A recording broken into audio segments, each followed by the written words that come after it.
Om Om Yo Brahmanam Vidadhati Purvam Yo Vai Vedanshcha Prahinoti Tasmai Tamha Devamatma Buddhi Prakasham Mumukshurvai Sharanamaham Prapadye Om Shanti Shanti Shanti Om Namo Brahmadibhyo Brahma Vidya Sampradaya Kartribhyo Vamsharishibhyo Mahadbhyo Namo Gurubhya Sarvopaplavaraita Prajnanagana Pratyagartho Brahmaivahamasmi Brahmaivahamasmi Om वेदान्तार्थविभासकाय गुरवे शान्ताय सन्न्यासिने नानावादी नगेन्द्रसङ्गपवये योगीन्द्रवन्द्याय च मोहध्वान्तदिवाकराय भगवत्पादाभिधां बिभ्रते तस्मै भाष्यकृते नमोऽस्तु सततं पूर्णाय बोधात्मने सर्वतंत्र स्वतंत्राय सदात्माद्वैतवेदिने श्रीमते शंकराचार्य वेदांत गुरवे नमः। योऽवतीर्ण इहाचार्य रूपेण यतीनां मुदे श्रीमन्नारायणं वन्दे तं हरिं करुणानिधिम् मननाख्यं प्रकरणं वासुदेव यतीश्वरैः रचितं विस्तरेणाद्य संग्रहेण प्रकाश्यते बालानाम् उपकाराय मम विज्ञानसिद्धये तत्र श्री बालगोपाल कृष्ण सन्निहितो भवेत्। ओम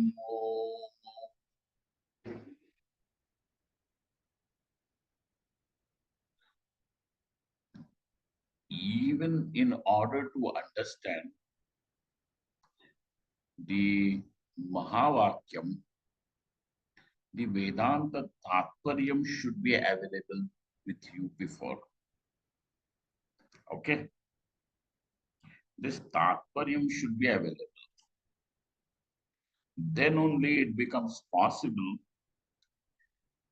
to for the Mahavakya also to function and create this Brahmakara Vritti.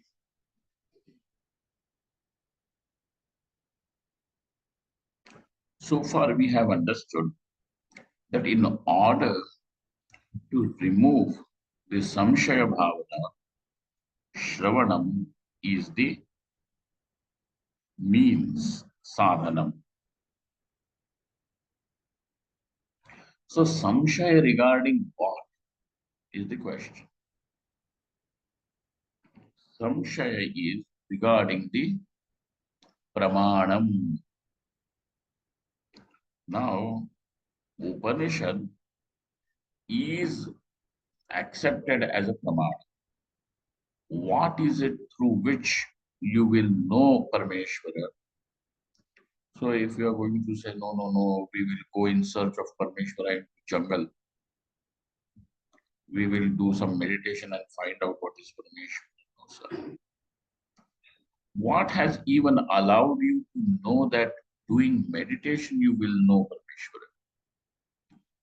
So the means through which you have even known this much also has to be valid. So Upanishad finally, oh no, our teacher told us. Who told your teacher? How did he know? Oh, he knew through his own experience. And this is not something that you come to through trial and error.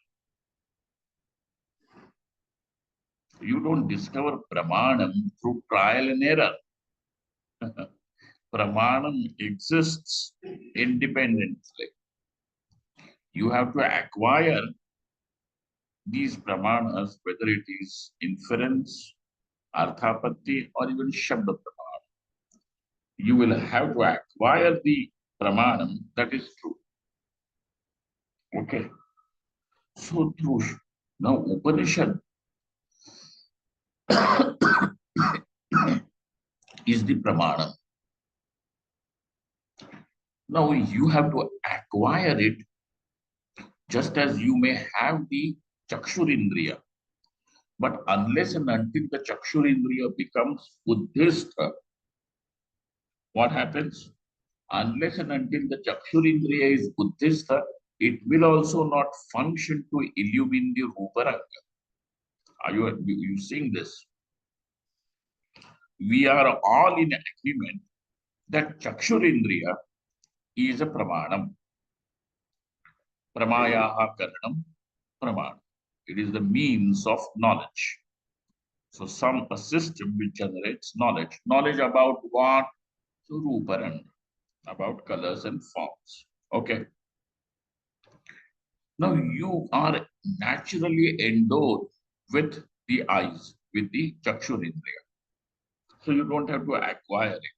Some people have to do this, some eye transplant and all, who are born blind and all, whatever. You know?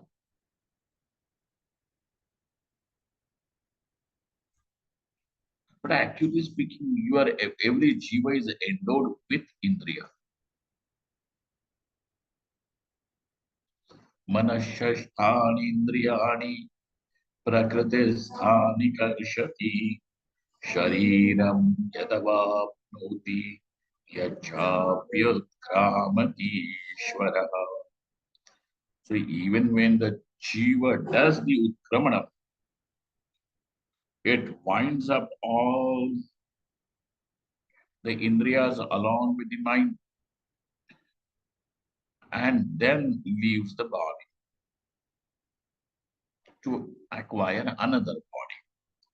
So even if you are born blind, you have the chakshurindriya. But because of some purva dushkrita, etc., you know, don't make it a very personally or anything. Some purva dushkrita is there, because of which perhaps you do not have the eyeballs or some defect over there, because of which that indriya can function from the golaka. The eyeballs, etc., are what? Golakas. There may be a defect there. Now, this person who sits in the office and works from there and contacts the world outside, he arrived, but somehow he forgot the key to the office. Now, can he sit over there and contact the people? No. He cannot sit because that dukan will remain closed. Like that you are endowed with indriyas.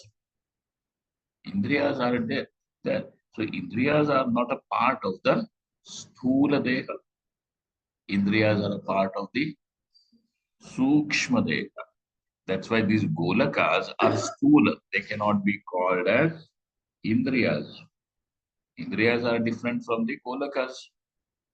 So what happens is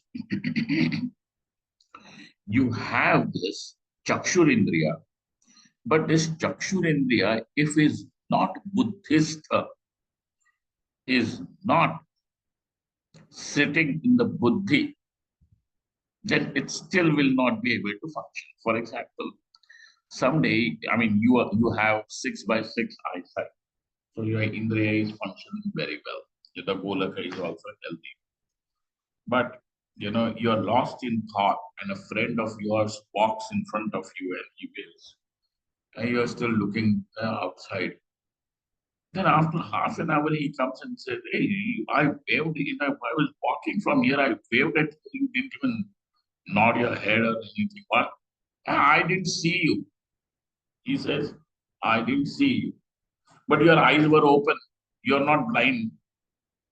Why did you not see? Because that indriya was not Buddhist." So what we require is that we require a pramana, and then we also require the pramana to be Buddhist for it to function. So Upanishad is that pramanam through which Paramatma will be seen. It is this is the Divya Chakshu through which Paramatma will be seen. But if this is not Buddhist, if the pramanam is not Buddhist, it will not be able to function. So Shravanam and so now assuming the fact that this child went to the Gurukula soon after the Upanayanam. Okay. He goes to the so when he is learning the Veda, he has already learned his Upanishad or not. So that Upanishad is available to him. Though it is available, then why is he not able to know? If you have eyes, you should be able to know colors and forms. Correct? But again, you may have eyes, but if those eyes are not Buddhist, so apatataha he has the knowledge. But why does that knowledge remain apata jnana? Is because there is samshaya. So, in order to remove this samshaya, bhavana, we have shravanam. So, what does samshaya remove? What does this shravanam remove? Samshaya bhavana. Mananam removes asambhavana. And niridhyasanam removes viparita bhava. Okay. So now the entire scheme of Vedantic sadhana, again, if you see, is neti neti, is only removal. Okay. It's removal, neti neti. So Shravanam is to be done. So what is the Shravanam? And the technical definition of Shravanam, again, we have seen for so many days, and that is not listening. Listening is not called as Shravanam. What do you understand by Shravanam? Tell.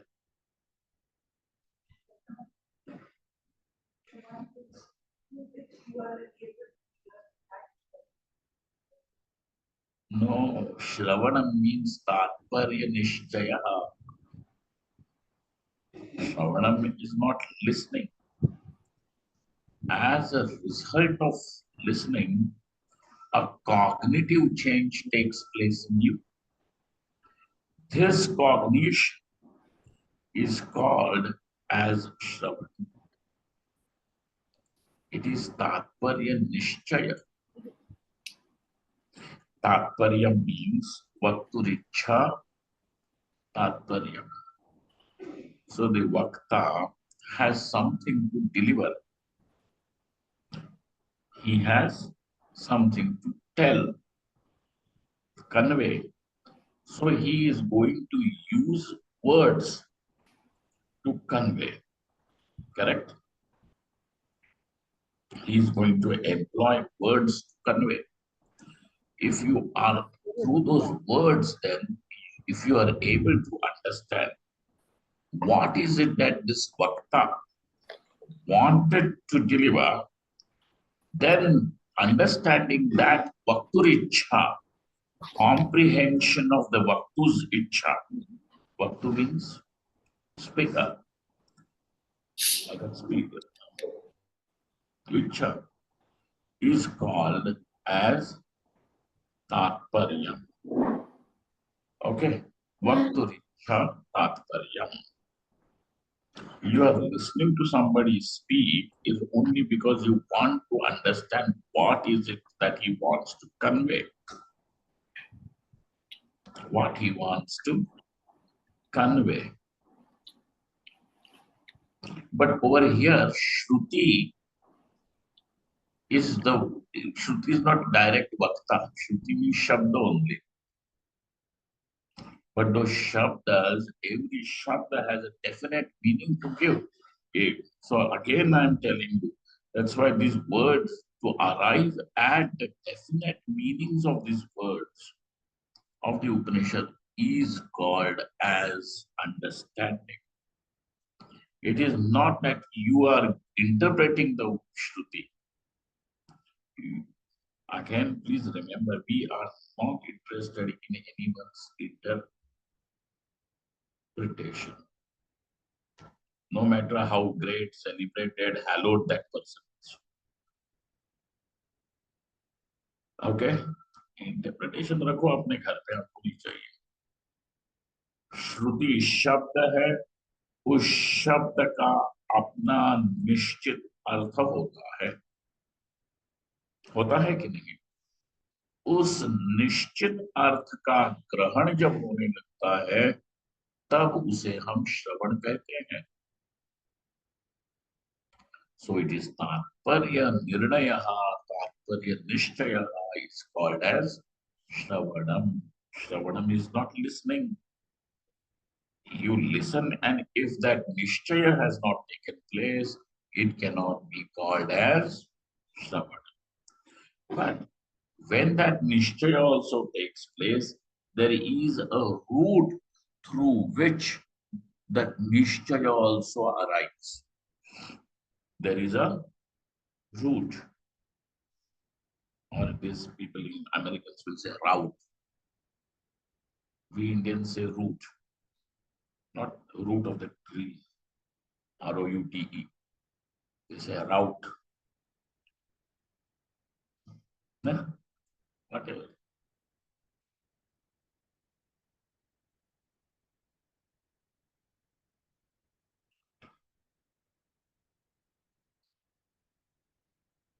What is that route through which the Nishchaya also takes place?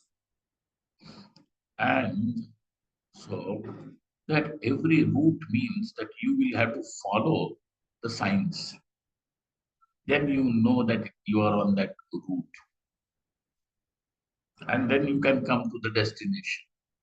On the left hand, when we were in the ashram, there was this very old couple.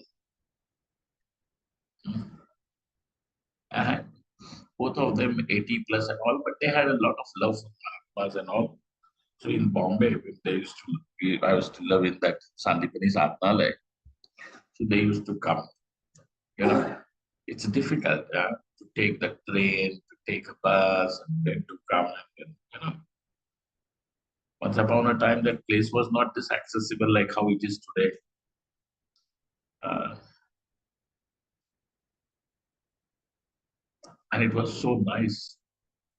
But any which ways, not to become nostalgic. So these people came and they told this Mahatma that how to reach their house. They called somebody for food and all that. Then this old lady, very cute, old lady, all 9 years sari and all that Maharashtrian thing. Uh, then she told on left hand side like that, right hand side like that, on this side, then you walk, and then this is the shop, and then there is a post office. She had given the whole map, and she used to, talk. And then her that old husband said, "Are, what are you saying? You have given everything ulta. What is there on the right?" Instead of that person coming everything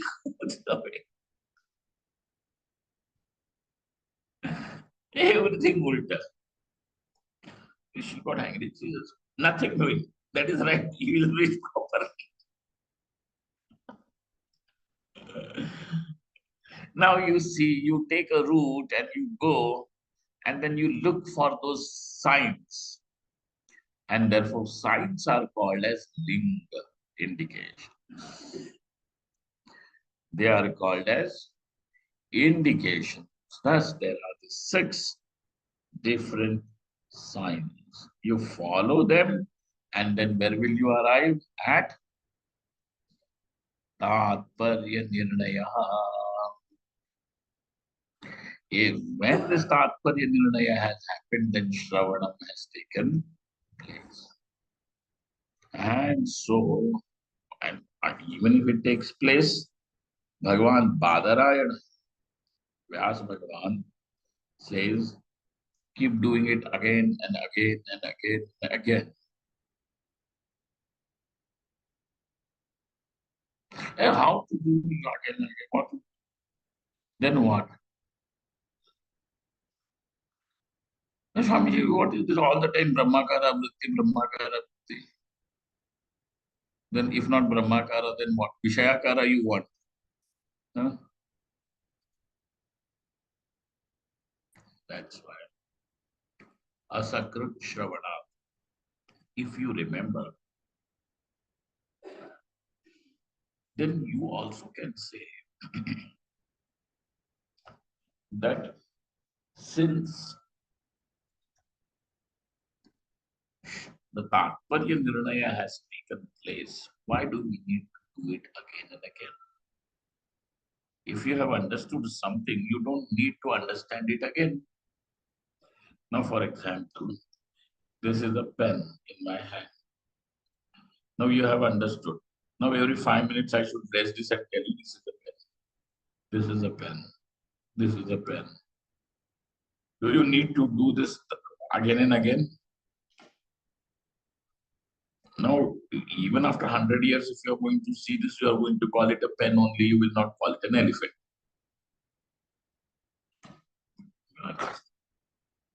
So they say, if knowledge has taken place once, why will we require it again and again? Do we require it again? So now, the question is that if knowledge has taken place, knowledge meaning over here, Tatparya Nirnaya or Tatparya Nishchaya has taken place. You need not do it again and again. Some people are of this opinion. I will take you to this sutra through two things. So,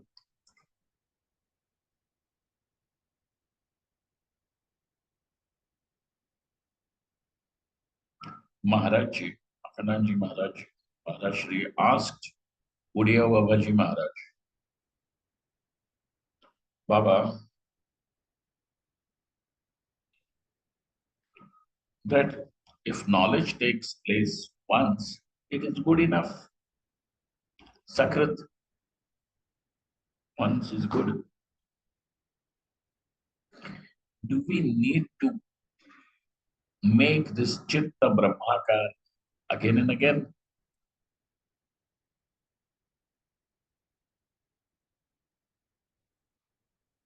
And he added by saying, nowhere it is said that we should do it again and again.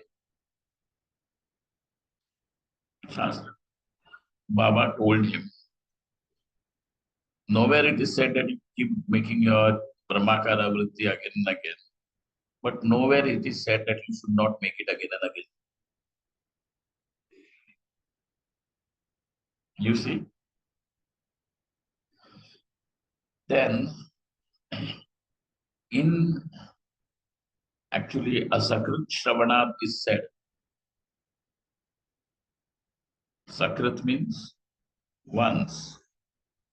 Asakrit means not once. It means it can be twice, thrice, 100 times, 1,000 times. Asakrit. That is all he says, Badaraya, Rishi. Then, Jivan Mukti Viveka you have seen. And there are these three means of Jivan attaining Jivan Mukti. What are the three means, sadhanas of Jivan Mukti?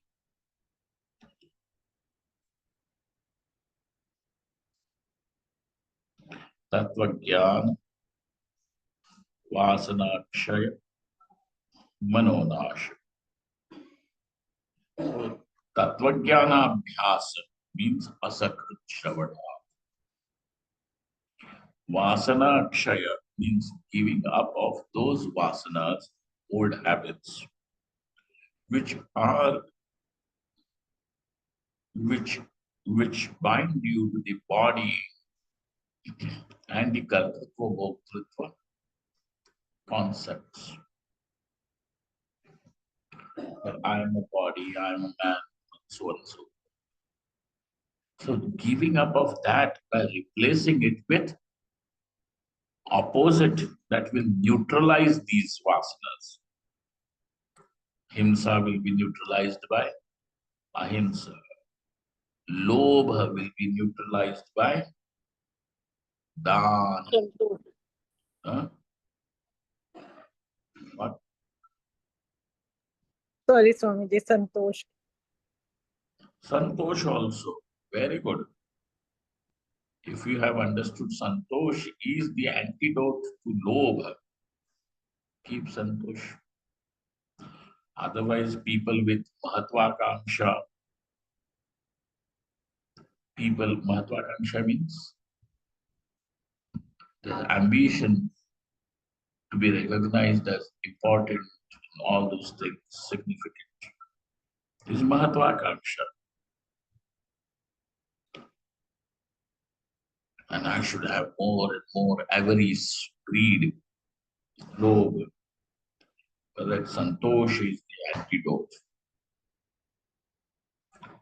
So as much as Santosh is an antidote to lobe, so also Dana. What do you do with Dana?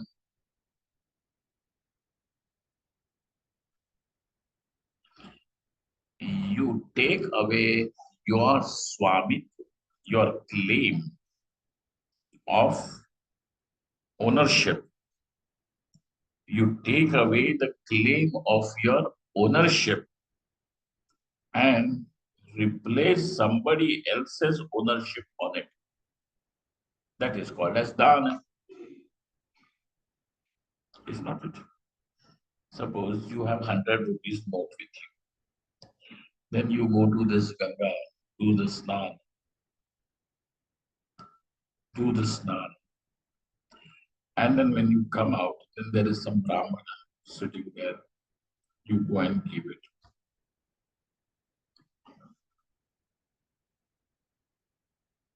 You go and give that. So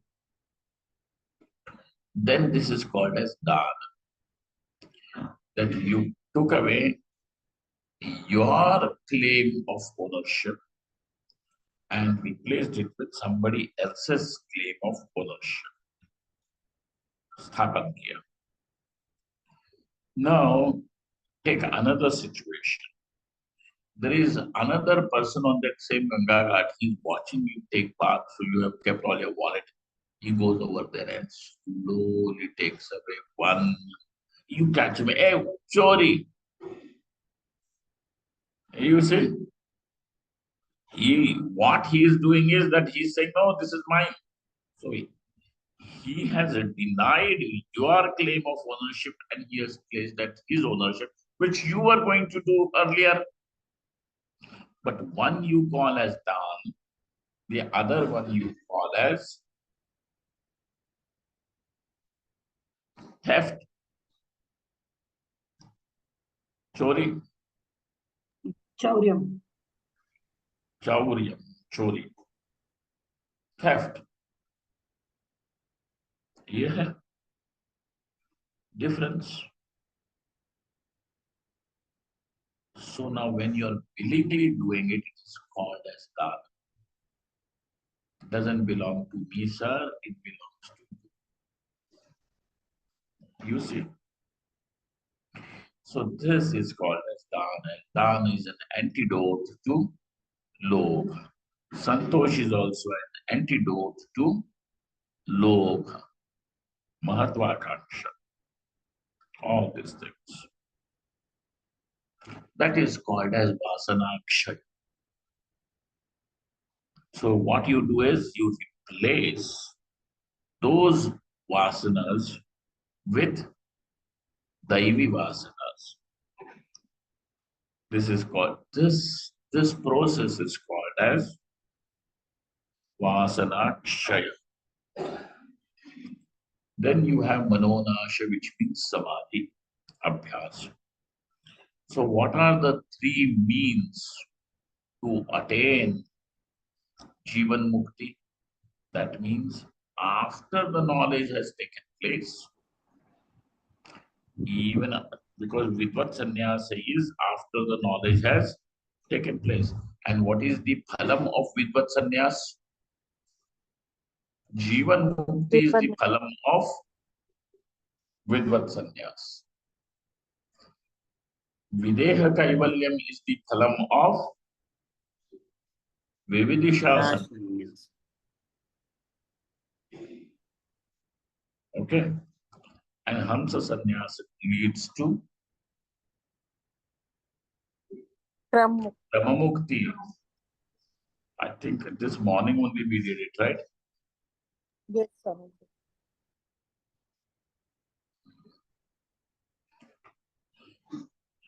Uh, so now you see that Jivan Mukti, which is the phalam of Vidvat Sannyas, which means after the knowledge has taken place also, Tattvajnana Abhyas is there as the means. So they have asked that after knowledge has taken place, why should we keep doing? It says, though it is not primary, yet it is required and it should be done. Okay. So I told you that I will tell you how it is required. Asakrit Shravana, that what he says is required. There are two things. Just as Baba said, Dev Babaji Maharaj said, and one is going through that Tattva Jnanam is also the means for Jivan Mukti, where even for a Vidwan, he has to keep on immersing himself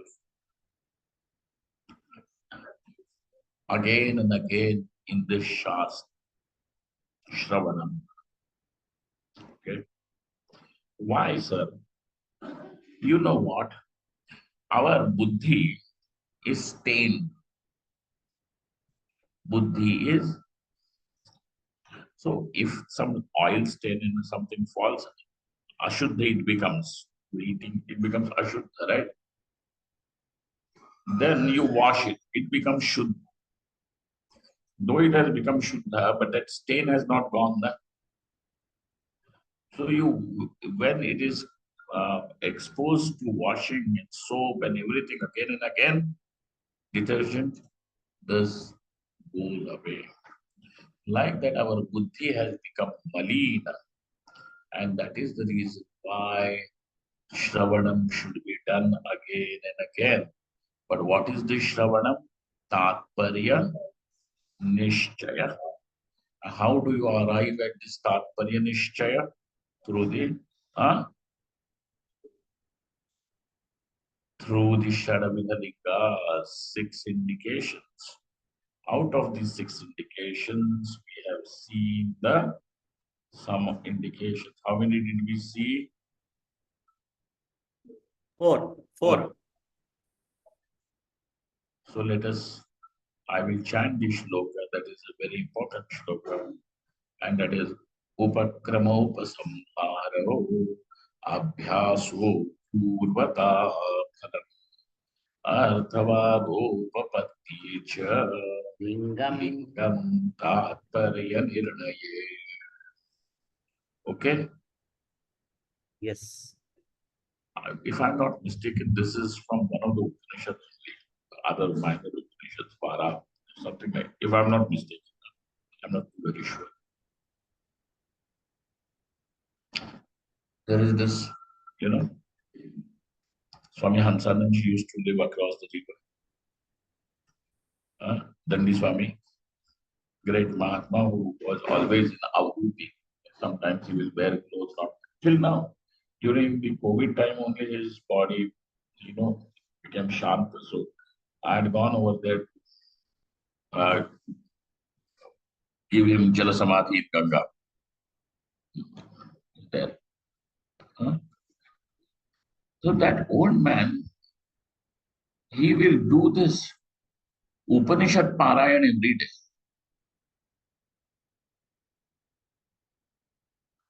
Every day. All Upanishads, 108 Upanishads. Not 108 Upanishads, all Upanishads in one day. Two Upanishads he will do. Just do that. And he was quite old, like 96, 98. But he very sharp till the end. He used to say that every shloka from Viveka Chudamani is actually a reflection of some Upanishad mantra. It is not totally nirmula. From the Upanishad only it has come. So like that, this one is a shloka which we see, and they have not mentioned what is this, from where the source is not mentioned. Does your book in Vani Vilas and all, they have what mentioned the source? Manu? नहीं स्वामी जी नहीं, सिर्फ वो quotes में है बस। Quote, The quote. source is not mentioned. Reference नहीं है ना, नहीं है। देखना पड़ेगा। कोई देख लो, जिसको देख सकते हो, वाराह उपनिषद देख लो जरा, ये श्लोक है क्या, बाद में फिर करना। उपक्रम उपसंहार अभ्यासो पूर्वता फलम अर्थवादोपपत्ति च लिंगम तात्पर्य निर्णये जाति लिंगास्मृति तात्पर्य निर्णय। Now, Upakrama Upasamhara does not become the linga actually. What is the lingam? Ekavakyata of Upakrama and Upasamhara. So then he is saying, Upakrama Upasamhara Aikya Rupam. Upasamhara Aikya Rupam Rupyam Ekam Lingam. Prathamam Lingam. Got it? So just don't say Upakrama Upasamhara is the beginning and the end. No, in the big, what is said in the beginning is only so said in the end. So then you understand that this is what is being told, explained, expanded, expounded in the middle. Got it? From beginning to the end, this is the subject matter. So what is the subject matter of the Upanishad? So he gives you Chandogya. And we understand Akhanda Eka Rasa Eva Upasamritaha. So Akhanda Eka Rasa was the Upakrama, and Akhanda Eka Rasa is the Upasamhara. And therefore we understand that in between also what is explained? Akhanda Eka Rasa Brahma. Okay? Are you able to see that in the line or not? Sareva Somya Idamagrasi Ekameva Dvitiyam Iti Upakramya Aitadaatmamidam Sarvam Tat Satyam Iti Akhande Karasa Eva Upasamritaha. Okay? Eva, that Akhanda Ekarasa Brahma only is concluded, and therefore Akhanda Ekarasa Brahma alone is Advitiya Brahma, Advaita Brahma alone is the Pratipadya Vishaya of Chandogya, is what you understand. How did you understand that? By looking at the Ekavakyata of Upakrama and Upasamhara. Then Abhyasa. Abhyasa means repetition. Something is repeated. So why is it repeated? Because that Rishi does not have any other subject to talk or what?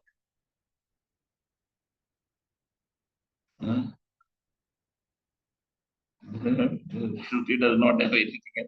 If Shruti does not have anything to talk, Shruti will keep quiet. Shruti is not like us. Some manasik rogue is not there that we have to keep on talking. Some people have that manasik rogue,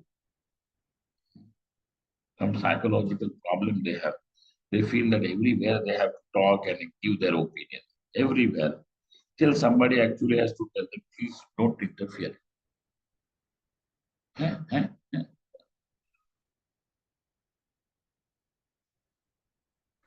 But real fun is that there are two people of like the same thing. And then there is Jugalbandi, who talks more. We had that recently in the I used to keep quiet and run away from there. What do you want? Anyways, so abhyasa means repetition. And that repetition, how is it? That in the Chandogya only, 9 times Tattvamasi is told. So now, the Tattvamasi means Atma is Brahman, Akhanda Ekarasa Brahma is Advaita Brahma.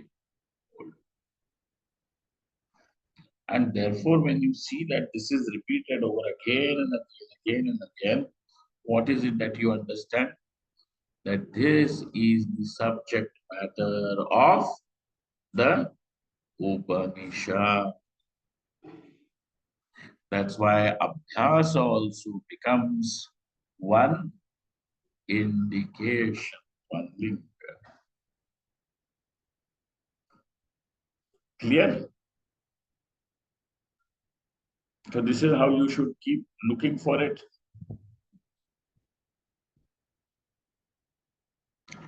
Okay. Then further.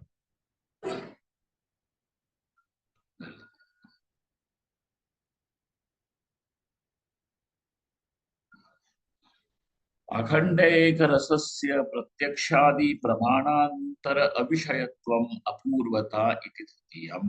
Now you have known this, that no other praman has access to Parameshwara, so that you can know. Pratyaksha pramana cannot, so which means that Indriyas cannot. When we are saying Pratyaksha, otherwise Parameshwara is Pratyaksha, Aparoksha Vastu. Yet Indriyas, it is not the subject matter of Indriyas. Because what is it that the Indriyas can illumine? Shabda, Sparsha, Rupa, Rasa, Gandha. So has Paramatma to be illumined, had Paramatma to be illumined by the Indriyas, then you will have to say Paramatma is either Shabda, Sparsha, Rupa, Rasa, Gandha, or something with the properties of Shabda, Sparsha, Rupa, Rasa, Gandha. None of these. And this becomes a problem for those people who are insisting that Paramatma is some sort of Uparanga only. Right? This becomes a problem for them. That's why when this is the topic, they say, oh, this kind of a knowledge is all detrimental to bhakti. Knowledge is against ignorance, not against bhakti. You know this. Knowledge is against. What is the nivartya for knowledge? But according to them, if you have this knowledge of the Upanishad, what will go? Your bhakti will go. So then you please tell us your bhakti is what?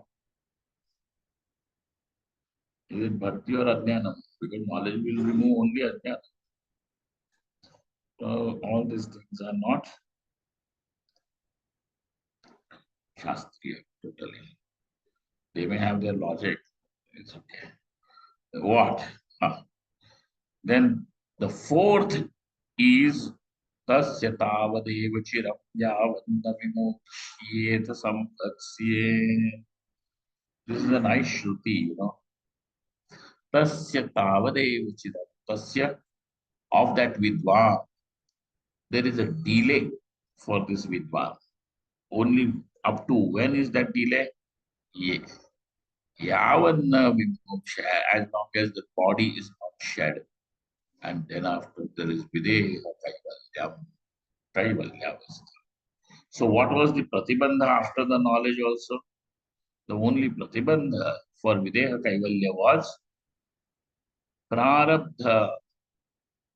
When that prarabdha finished, gone. So, and what is the result of that knowledge then? Kaivalyam moksha.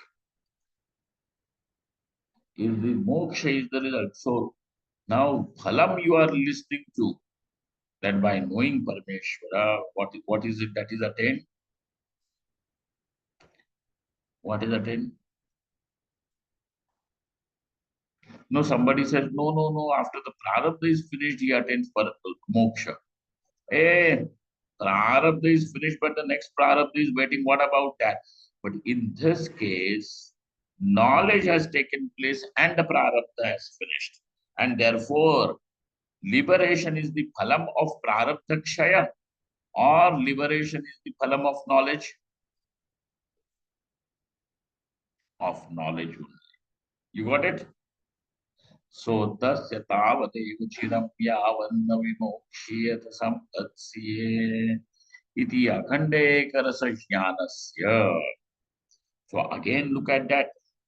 The knowledge of akhande karasa brahma is responsible for moksha purushartha.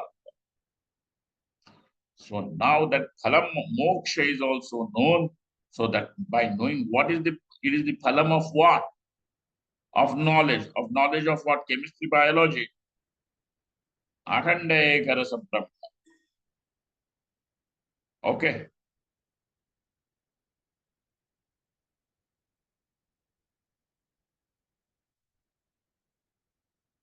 Therefore, now what is the Pratipadya Vishaya of Upanishad? Akhande karasa brahma.